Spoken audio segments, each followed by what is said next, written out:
जैसे ही मूवी शुरू होती है, सामने आता है फ्रेडी, एक खौफनाक चेहरा जो अपनी ही कहानी सुना रहा होता है। वो बताता है कि कैसे कभी वो अपने कस्बे के बच्चों पर कहर बनकर टूटता था, उन्हें डराता और पीटता था, लेकिन एक दिन लोगों का सब्र टूट गया।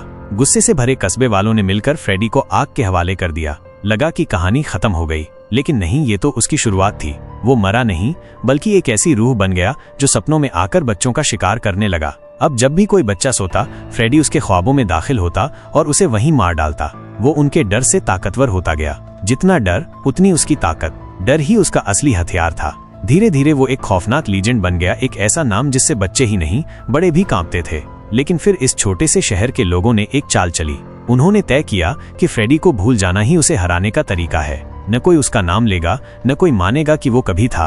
और जब लोग डरना ही छोड़ दें तो फ्रेडी की ताकत भी खत्म हो जाती है। अब वो वापस नहीं आ सकता जब तक कि कोई फिर से उसका नाम न ले, उसका डर महसूस न करे। यहीं से शुरू होती है फ्रेडी की वापसी की प्लानिंग। फ्रेडी जानता था कि उसे दोबारा ताकत पाने के लिए फिर से लोगों को डराना होगा, लेकिन कैसे? तब वो नरक में सो रहे जेसन तक पहुंचता है, और वो भी उसकी माँ का रूप लेकर।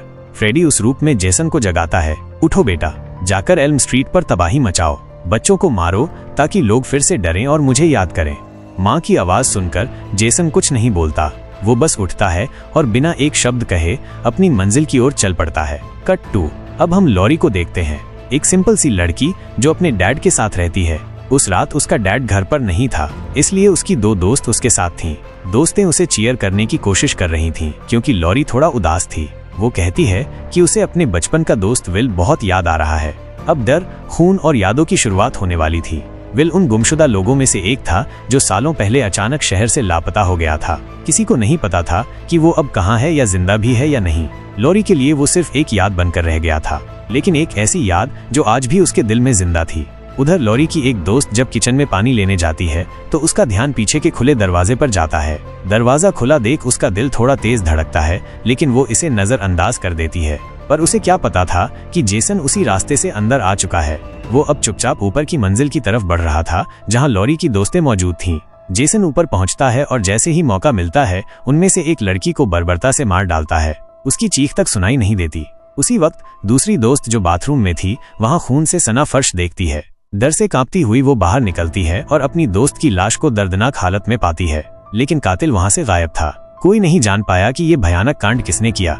दहशत में डूबी लड़कियां घर से बाहर दौड़ती हैं। उसी वक्त वहां से एक डिप्टी गुजर रहा होता है और जल्दी ही पुलिस भी मौके पर पहुंचती है। एक अफसर लाश की हालत देखता है और धीरे से शेरिफ से कहता है, मुझे लगता है ये फ्रेडी का काम है। लेकिन शेरिफ फौरन उसे चुप करा देता है। पर बात यही नहीं रुकती। लॉरी ने ये सब सुन लिया था।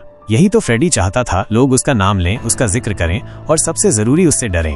तभी वो अपनी ताकत वापस पा सकता था। अब उसका मकसद धीरे धीरे पूरा हो रहा था। पुलिस सभी को स्टेशन ले जाकर पूछताछ करती है। शेरिफ की बेचैनी साफ झलकती है, क्योंकि वो फ्रेडी के इतिहास को जानता था। वहीं नया डिप्टी इस नाम से बिल्कुल अनजान था और कोई उसे कुछ बताने को तैयार नहीं था। लॉरी पुलिस के रवैये से परेशान होकर थक चुकी थी। रात को वो सो जाती है और फिर वही होता है जिससे उसे सबसे ज्यादा डर था। उसके सपनों में फ्रेडी आ जाता है। उसकी शक्ल, उसकी आवाज, सब कुछ उतना ही डरावना जितना उसने सुना था। वो अचानक चीख कर उठती है, खुद को समझाती है कि ये सिर्फ एक बुरा सपना था, लेकिन हकीकत इससे कहीं ज्यादा खतरनाक थी।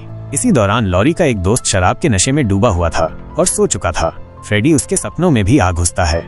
वो उस पर हमला करता है, लेकिन उसे कोई नुकसान नहीं पहुंचा पाता, क्योंकि अब तक वो पूरी तरह ताकतवर नहीं हुआ था। फिलहाल वो बस डर फैलाकर अपनी ताकत को बढ़ा रहा था, और जेसन इस काम में उसका सबसे बड़ा हथियार बन चुका था।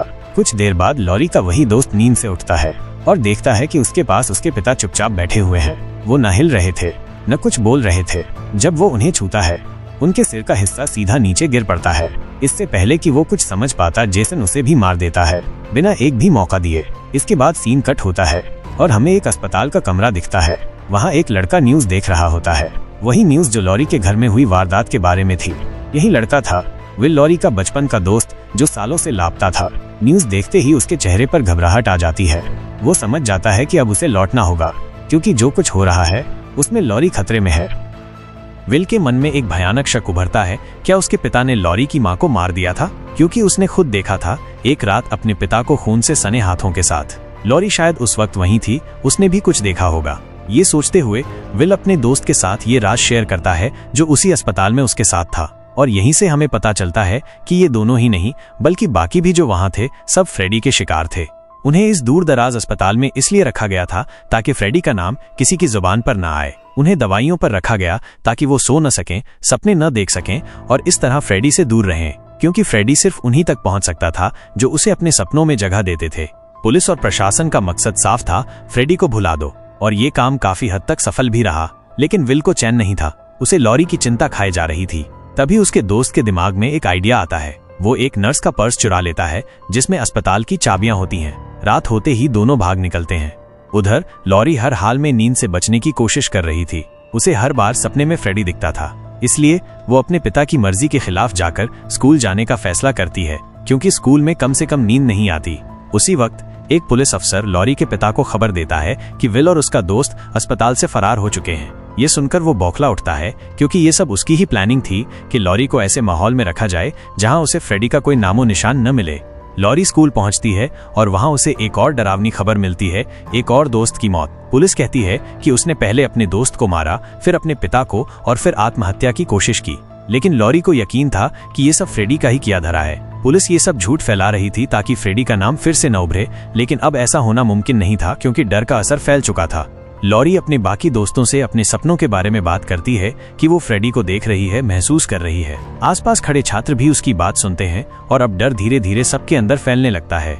इसी दौरान विल का दोस्त स्कूल में पहुंचता है और जैसे ही उसे फ्रेडी की बात पता चलती है, वो बिना रुके उसकी कहानी हर किसी को सुनाने लगता है। बच्चे पहले से ही डरे हुए थे और अब वो और ज्यादा घबरा जाते हैं। लॉरी तक डर के मारे कांपने लगती है। विल भी वहां पहुंचता है और जैसे ही उसे पता चलता है कि उसका दोस्त सबके सामने फ्रेडी की बात फैला रहा है, वो तुरंत उसका मुंह बंद कर देता है। लेकिन बहुत देर हो चुकी थी। लॉरी की निगाह जैसे ही विल पर पड़ती है, वो खुशी और हैरानी से भरे एक पल में उसे पहचान लेती है और तुरंत बेहोश हो जाती है। स्कूल का प्रिंसिपल वहां आता है, जिससे पहले ही माहौल तनावपूर्ण हो जाता है। विल और उसका दोस्त जल्दी से वहां से भाग जाते हैं। अब हर किसी को फ्रेडी के बारे में पता था। लोग उसका नाम ले रहे थे, उससे डरने लगे थे और यही वो फ्यूल था जो फ्रेडी को चाहिए थी। अब वो धीरे धीरे सबके सपनों में लौटने लगा था और जो वहां होता वो केवल सपना नहीं रहता था। शायद फ्रेडी की वापसी जितनी आसान लग रही थी उतनी थी नहीं। विल के मन में एक सवाल गूंजता है, अगर फ्रेडी लौट आया है तो उसने अब तक लॉरी को क्यों नहीं मारा? वो तो हमेशा लॉरी के पीछे रहा है। उसके दोस्त का जवाब कुछ और ही था, क्योंकि वो अभी पूरी तरह ताकतवर नहीं है। लोगों का डर उसकी असली ताकत है और मैंने स्कूल में उस डर का बीज बो दिया है। अब विल समझ गया था कि जैसे जैसे लोग डरते जाएंगे, फ्रेडी उतना ही ताकतवर होता जाएगा। और अब जब सबको उसकी हकीकत पता चल चुकी है, तो फ्रेडी जल्द ही लॉरी पर हमला जरूर करेगा। विल को देर नहीं करनी थी। वो सीधा लॉरी के पास जाता है, जो एक पार्टी में थी, नींद से बचने के लिए, लोगों के बीच रहने के लिए। विल उसे सब कुछ बताने ही वाला था कि लॉरी के दोस्त उसे खींचकर पार्टी में वापस ले जाते हैं। पार्टी का माहौल हल्का सा डर और शराब से भरा था। उसी दौरान नशे में धुत लॉरी की एक दोस्त झाड़ियों की तरफ निकल जाती है और तभी उसे वहां अपनी मृत दोस्त दिखती है। वो डर के मारे भागती है और भागते भागते एक सुनसान फैक्ट्री तक जा पहुंचती है। वहां उसकी दोस्त तो नहीं मिलती, लेकिन फ्रेडी मिल जाता है। उसने फ्रेडी को देखा, यानी अब वो सपना देख रही थी और सपनों की दुनिया फ्रेडी का राज है। वो लड़की अपनी जान बचाने की हर कोशिश करती है, लेकिन तब तक कुछ नहीं हो सकता जब तक कोई उसे जगाए नहीं। और तभी असल दुनिया में कोई उसके करीब आता है। जैसे ही फ्रेडी उस पर वार करने ही वाला होता है, कोई और उससे पहले वार कर देता है। वो जेसन था। जेसन ने फ्रेडी के शिकार को उससे छीन लिया था। फ्रेडी सन्न रह गया। ये कैसे हो गया? उसका सपना टूट गया। वो लड़की मर चुकी थी, लेकिन उसके हाथों नहीं। फ्रेडी को पहली बार महसूस होता है कि उसका कंट्रोल टूट रहा है, उसका प्लान फेल हो रहा है। जेसन उसे नीचा दिखा रहा था। जेसन अब बेरोक टोक सबको मार रहा था। तभी एक लड़का उसे जला देता है, लेकिन जलने के बावजूद जेसन रुकता नहीं। वो आग में घिरा हुआ भी आगे बढ़ता है और उसी जलती हुई चाकू को उस लड़के के शरीर में घुसा देता है। लोग चीखने लगते हैं, पैनिक फैल जाता है, सब जान बचाकर भागने लगते हैं। लॉरी और उसकी दोस्त अपने मारे गए दोस्त की लाश देखती हैं। आंखों के सामने डर अब हकीकत बन चुका था। विल जल्दी से उन्हें उस जगह से बाहर निकाल लेता है। बाहर आकर वो लॉरी को उसके घर छोड़ने की कोशिश करता है, लेकिन रुकता है। वो उसे रोकता है, तुम्हें वहां नहीं जाना चाहिए। मैंने तुम्हें अस्पताल में इसलिए रखा था क्योंकि मैंने अपनी ही आंखों से तुम्हारे पापा को, तुम्हारी माँ को मारते हुए देखा था। लॉरी सन्न रह जाती है। नहीं, वो कहती है धीरे से, मेरी माँ की मौत कार एक्सीडेंट में हुई थी।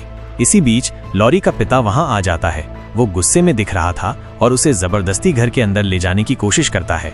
विल उसे रोकता है, उसे मत छुओ। लेकिन लॉरी का पिता अब डर और गुस्से में बदल चुका था। वो विल को धमकाता है, उसकी जान लेने की बात कहता है और एक बार फिर सच्चाई धुंधली होने लगती है कि असली राक्षस कौन है। फ्रेडी, जेसन या कोई और। जैसे ही लॉरी ने अपने पिता की आंखों में झूठ देखा, वो चुपचाप घर के अंदर चली गई। उसके पीछे पीछे उसका पिता भी आ गया। लॉरी उससे सीधा सवाल करती है, मुझे माँ की मौत का सच चाहिए, सबूत चाहिए। लेकिन उसके पास कोई जवाब नहीं था। वो टाल मटोल करता रहा। लॉरी समझ चुकी थी कि कुछ तो छिपाया जा रहा है। वो सीधे अपने कमरे में जाती है, लेकिन उसका पिता उसके पीछे पीछे आ जाता है, जैसे वो उसे अकेला नहीं छोड़ना चाहता। लॉरी इस बार पीछे हटने को तैयार नहीं थी। वो अपनी जान बचाने के लिए खिड़की से बाहर कूद जाती है, जहां विल उसका पहले से इंतजार कर रहा था। दोनों जल्दबाजी में विल के दोस्त के पास पहुंचते हैं, लेकिन वहां पहुंचने पर उन्हें अंदर से दरवाजा बंद मिलता है। कुछ गड़बड़ थी। खिड़की से झांकते हैं और देखते हैं कि विल का दोस्त गहरी नींद में है। उसकी आंखें बंद थीं और तभी अचानक उसकी पीठ में आग लग जाती है। फ्रेडी उसके सपने में आ चुका था। वो उसे हवा में उठाकर दीवारों से पटकने लगता है। चीखें, घुटती आवाजें, सब सपना था, लेकिन असर असली हो रहा था। फ्रेडी आखिरकार अपने लंबे धारदार नाखूनों से उसकी जान ले लेता है। सपने की दुनिया में मरने वाला वो लड़का हकीकत में भी मर चुका था और उसके शरीर पर फ्रेडी ने एक पैगाम छोड़ा था, फ्रेडीज बैक। ये देखकर लॉरी और विल सन्न रह गए। अब ये सिर्फ एक अफवाह नहीं थी, फ्रेडी सच में वापस आ चुका था। दूसरी ओर ऑफिसर शेरिफ पार्टी के मर्डर केस को लेकर परेशान था। उसे अंदेशा था कि ये काम फ्रेडी का है, लेकिन असलियत से वो अभी भी अनजान था। तभी डिप्टी वहां आता है। वो खुद से पूछता है कि फ्रेडी का नाम इन लोगों को कैसे पता चला, ये तो अभी आया है ना। डिप्टी शेरिफ को बताता है कि ये सब किलिंग्स जेसन जैसी लगती हैं, लेकिन शेरिफ उलझन में पड़ जाता है क्योंकि सबके जहन में अभी फ्रेडी का ही नाम घूम रहा था। जैसे कि दो खतरनाक साए एक दूसरे से टकरा रहे हों और कोई नहीं जानता कि असली राक्षस कौन है। इस बीच डिप्टी लॉरी का पता लेकर उसके पास पहुंचता है, जहां वो अपने दोस्तों के साथ थी। सब अब पीसेस को जोड़ने की कोशिश करते हैं और धीरे धीरे सच्चाई सामने आती है। फ्रेडी ने खुद को दोबारा जिंदा करने के लिए जेसन को बाहर निकाला था, ताकि लोग फिर से डरें, फिर से उसका नाम लें और डर के सहारे वो फिर से ताकतवर हो जाए। लेकिन अब हालात फ्रेडी के कंट्रोल से बाहर हो चुके थे। जेल में चले उसके प्लान का हिस्सा तो बना था, पर अब वो खुद ही खेल बन गया था। डिस्कशन के दौरान लॉरी थककर सो जाती है और जैसे ही वो नींद में जाती है, उसे अपना डरावना सपना दिखता है। फ्रेडी उसे मारने के लिए सामने खड़ा था। फ्रेडी उसकी तरफ बढ़ता है, लॉरी चिल्लाती है और किसी तरह उसके कान को पकड़ लेती है और उसी पल विल उसे जगा देता है। लॉरी कांपती हुई उठती है और देखती है फ्रेडी का कान उसके हाथ में है। वो डर से एकदम सन्न रह जाती है, क्योंकि अब ये साफ हो चुका था, उसने फ्रेडी को सपने से हकीकत में खींच लिया था। लेकिन ऐसा कैसे हो सकता है? शायद ये विल ही जानता था, क्योंकि वो सालों से नींद से बचने के लिए ड्रग्स ले रहा था, सपनों से भागने की कोशिश करता रहा था। लेकिन आज उसी ने फ्रेडी को इस दुनिया में खींच लिया। अब सवाल ये था, क्या फ्रेडी को यहीं खत्म किया जा सकता है या वो और भी ताकतवर होकर लौटेगा? लॉरी और उसकी टीम एनेस्थेटिक ड्रग्स लेने अस्पताल पहुंचते हैं, ताकि वे फ्रेडी को असली दुनिया में लाकर उससे लड़ सकें। लेकिन सब कुछ उतना आसान नहीं था जितना उन्होंने सोचा था। टीम का एक दोस्त उनसे अलग हो जाता है और गलती से नींद में चला जाता है। बस यही मौका था फ्रेडी के लिए। वो एक भयानक राक्षसी रूप में प्रकट होता है और सीधे उसके दोस्त के मुंह में घुस जाता है। अब वो लड़का पूरी तरह फ्रेडी के काबू में था। शरीर उसका था, लेकिन इरादे और आत्मा फ्रेडी की। फ्रेडी उसे मजबूर करता है कि वो सारे एनेस्थेटिक ड्रग्स फेंक दे, और वो बिना किसी हिचकिचाहट के वैसा ही करता है। बाहर डिप्टी और उसका दोस्त उसे रोकने की कोशिश करते हैं। तभी एक खतरनाक आहट होती है। जेसन आ चुका था। भयानक चीखों के बीच एक खून खराबा शुरू होता है। लॉरी का दोस्त तो किसी तरह बच जाता है, लेकिन डिप्टी जिंदा नहीं बच पाता। लॉरी और बाकी सब लोग जैसे तैसे वहां से भागते हैं, लेकिन वो दोस्त जिस पर फ्रेडी का कब्जा था, वो वहीं खड़ा रहता है। उसके हाथ में 2 इंजेक्शन होते हैं। जैसे ही जेसन उसके पास आता है, वो दोनों इंजेक्शन उसकी गर्दन में घुसा देता है। बेहोशी का इंजेक्शन। वो जानबूझकर ये कर रहा था। फ्रेडी उसे नियंत्रित कर रहा था, लेकिन मरने से पहले जेसन ने उसकी भी गर्दन उड़ा दी, उसे 2 टुकड़ों में काट दिया। अब जेसन नींद में जा चुका था फ्रेडी की दुनिया में। ये फ्रेडी का प्लान था, जेसन को नींद में खींचकर हमेशा के लिए खत्म कर देना। लेकिन फ्रेडी ये भूल गया था कि जेसन किसी डरपोक आत्मा का नाम नहीं था। जैसे ही जेसन फ्रेडी की दुनिया में आता है, वो बिना किसी देरी के उस पर टूट पड़ता है। पहले उसके दोनों हाथ तोड़ देता है, पर फ्रेडी पर इसका कोई असर नहीं होता। इसके बाद फ्रेडी उसे जमीन पर पटकता है, उसकी हड्डियां तोड़ देता है, लेकिन जेसन एक बार फिर उठता है। वो किसी मशीन की तरह था जो टूटता नहीं, सिर्फ जवाब देता है।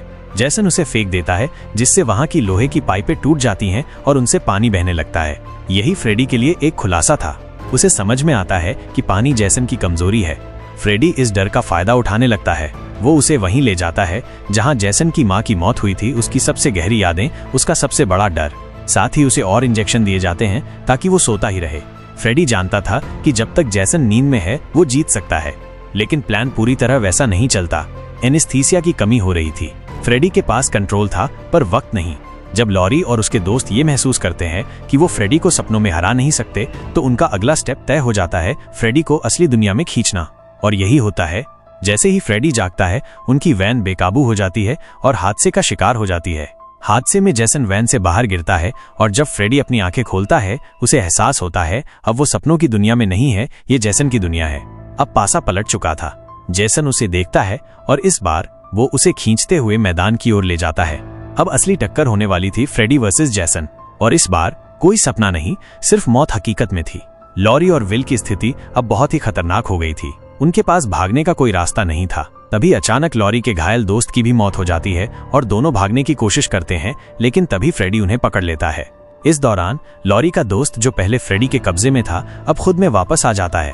वो लॉरी से बात करता है और बताता है कि उसके पास डर के बिना उसे रोकने का तरीका था, लेकिन अब उसे ये महसूस होता है कि उसे समय रहते कुछ करना होगा। लॉरी इस बात को समझने की कोशिश करती है, लेकिन जैसे ही फ्रेडी का ध्यान अपनी तरफ से हटा, जेसन फिर से हमले में आ जाता है और लॉरी के दोस्त को अपने रास्ते से हटा देता है। अब दोनों के बीच एक भयंकर लड़ाई शुरू हो जाती है। फ्रेडी अपने तेज नाखूनों से जेसन पर हमला करता है, जबकि जेसन भी फ्रेडी के शरीर में अपने रोड्स घुसा देता है। हालांकि जेसन पर इसका कोई असर नहीं होता और वो सभी रोड्स को तोड़ देता है। जैसे जैसे ये लड़ाई बढ़ती जाती है, दोनों पुल तक पहुंच जाते हैं। यहाँ जेसन का इरादा फ्रेडी को खत्म करने का होता है, लेकिन फ्रेडी उसकी उंगलियां काटकर उसे रोक देता है। फिर फ्रेडी उसे चाकू से गोद देता है और उसे गिराकर उसकी आंख में चाकू घुसा देता है, लेकिन जेसन हार नहीं मानता और फिर भी उठ खड़ा होता है। लॉरी और विल को मौका मिलता है और वे पुल में आग लगा देते हैं। जेल में चले गए अपने कब्जे में फ्रेडी का हाथ पकड़कर उसे बाहर खींच लेता है, लेकिन फिर फ्रेडी उसे चाकू से गोद देता है और अगले ही पल गैस टैंक फट जाता है। धमाका होता है और दोनों पुल से गिर जाते हैं। धमाके से बचने के लिए लॉरी और विल भी पुल में कूद जाते हैं। कुछ समय बाद वे खुशी खुशी पुल से बाहर आते हैं, ये सोचते हुए कि अब सब कुछ खत्म हो चुका है।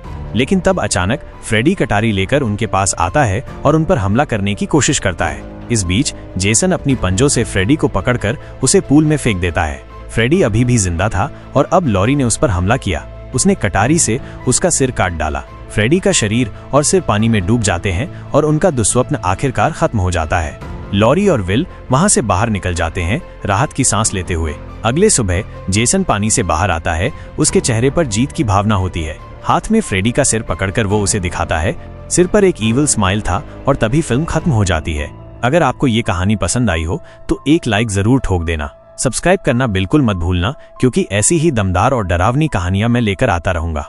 वीडियो को शेयर करो अपने उन दोस्तों के साथ जिन्हें हॉरर थ्रिलर्स पसंद हैं। और हाँ, कमेंट करके बताओ कि आपको जेसन और फ्रेडी की ये जंग कैसी लगी, कौन लगा ज्यादा खतरनाक, ताकि अगली बार और भी खतरनाक मूवी एक्सप्लेनेशन आपके लिए ला सकूं। मिलते हैं अगली वीडियो में। Stay tuned.